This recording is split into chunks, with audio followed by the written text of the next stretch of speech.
एक समय की बात है जब दक्षिण में भयंकर अकाल हुआ, खेत नदियां सब सूख गए। तब भगवान विष्णु के आशीर्वाद से वहां के राजा कावेर के यहाँ लोपामुद्रा नाम की कन्या ने जन्म लिया। युवा होने पर लोपामुद्रा का विवाह ऋषि अगस्त्य से हुआ। कुछ समय साथ रहने के बाद एक दिन जब लोपामुद्रा नदी रूप में परिवर्तित होने लगी, तब ऋषि अगस्त्य पत्नी मोह में आकर उस नदी के जल को अपने कमंडल में रख लिया और तपस्या करने लगे।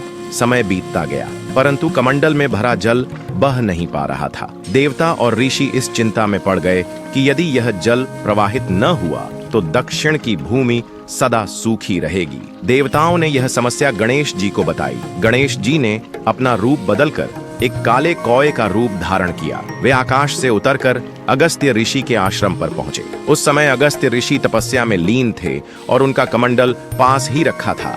इसके बाद कौवा रूपी गणेश ऋषि अगस्त्य के कमंडल पर बैठ गए और पंख और चोंच से कमंडल गिराने का प्रयास करने लगे।